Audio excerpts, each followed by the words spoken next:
જય શ્રી કૃષ્ણ મિત્રો, ચાલો આજે આપણે તાંદળજાની ભાજી બનાવીશું। તાંદળજાની ભાજીમાં લસણની ચટણીનો સ્વાદ ખૂબ જ સરસ લાગે છે, એટલે આપણે 6-7 કળી લસણ લીધું છે અને તીખું મરચું અને લાલ મરચું બંને આપણે ઉમેરી લઈશું। થોડું મીઠું ઉમેરી લઈશું અને એને આપણે વાટી લઈશું। આ રીતે આપણે લસણની ચટણી તૈયાર કરી લેવાની છે। એમાં તેલ લઈ લઈશું, જીરું ઉમેરી લઈશું, આપણે થોડી રાઈ ઉમેરીશું। થઈ ગયું છે। હવે આપણે આ લસણના ટુકડા છે ને આપણે ઉમેરી દઈશું।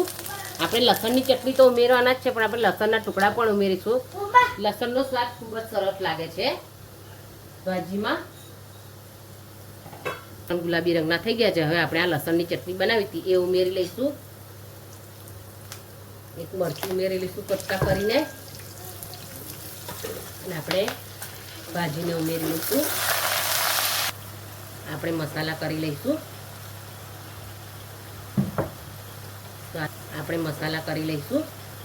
સ્વાદ મુજબ મીઠું ઉમેરીશું। ભાજીમાં મીઠું હંમેશા સાચવીને ઉમેરવું, કેમ કે ભાજી આપણી સોસવાઈ જાય એટલા માટે મીઠાનું પ્રમાણ વધારે થઈ જાય, એટલે મીઠું સાચવીને ઉમેરવું। 5 ચમચી હળદર ઉમેરીશું, 1 ચમચી ધાણા જીરું ઉમેરીશું, બરાબર મિક્સ કરી લઈશું। આપણે જોઈ લઈએ કે આપણી ભાજી થઈ છે કે નહીં। હજી થોડી વાર આપણે થવા દઈશું, એટલે કે આપણી ભાજી તૈયાર થઈ ગઈ છે કે નહીં। તો આપણી ભાજી સરસ તૈયાર થઈ ગઈ છે। હવે આપણે એને પ્લેટમાં લઈ લઈશું। તો તૈયાર છે આપણી તાંદળજાની ભાજી।